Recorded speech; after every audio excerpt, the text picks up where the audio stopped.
Panoorin po natin ang tinaguriang Devil Mountain ng San Cristobal. Tinawag na bundok ng mga Diablo. Maliban sa gandang taglay neto, tahanan din daw ito ng mga masasamang mga elemento. Ang kalikasan ay isang bagay na ginawa ng Diyos na nagpapakita ng kagandahan ng kanyang likha. Pero paano kung ang kalikasan na ito ay magdudulot ng katatakutan?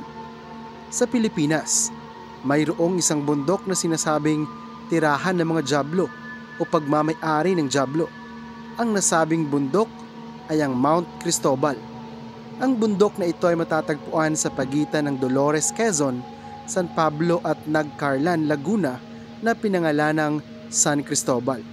Ang Mount San Cristobal ay itinuturing na isang uri ng stratovolcano. Ito ay may taas na 1,470 meters above sea level.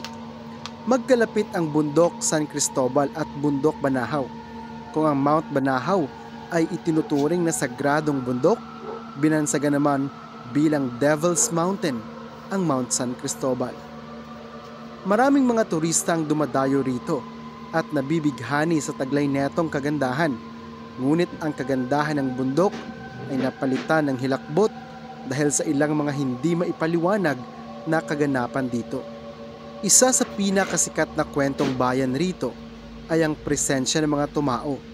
Ang mga tumao ay katulad sa mga Bigfoot sa kanluraning kultura. Ayon pa sa mga lokal, iba't ibang elementong naninirahan sa Mount Cristobal at karamihan rito ay masasama gaya ng maligno at engkanto. Ang mga nasabing nilalang ang siyang nagliligaw sa ilang manlalakbay na makatuwaan ng mga ito.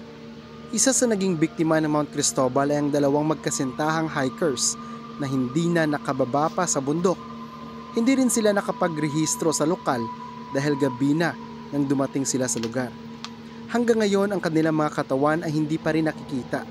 Pinaniniwalaang iniligaw ng mga masasamang engkanto ang dalawang magkasintahan kung kaya't hindi na sila nakababa pa sa bundok.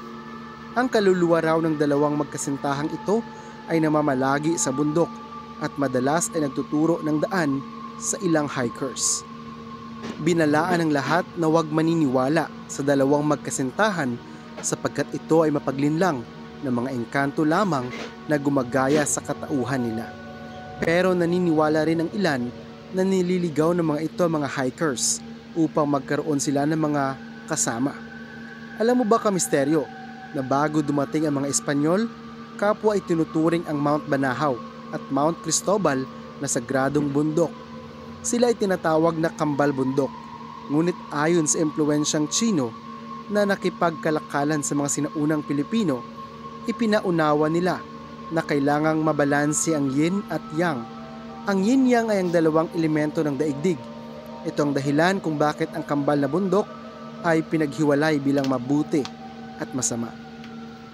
Bagamat may ilang kasagutan na sa misteryo sa likod ng Mount Cristobal, marami pa rin ang pinipiling paniwalaan na ang bundok na ito ay pagmamay-ari ng mga demonyo at hanggang hindi pa rin nakukuha o natatagpuan ng mga labi ng mga nawalang hikers, mananatiling nakakabit sa reputasyon ng bundok ang masamang imahe nito. Marami ring kwento na kapag umakyat ka sa bundok na ito at gusto kang kunin ng mga Diablong nakatira, ay gagawa sila ng mga daan na hindi naman totoo hanggang sa maligaw ka sa bundok at hindi na makalabas. Ang mga nakakatakot na istorya tungkol sa Mount Cristobal ay patuloy na kumakalat at sumasalin sa mga tao. Totoo man o hindi ang kwento ng Mount Cristobal, nananatili itong isa sa mga nakakaakit na akyatin sa kabila ng mga kwentong ito. Maraming salamat sa inyong panonood mga kamisteryo. Bago tayo magtapos, shout out sa ating mga kamisteryo.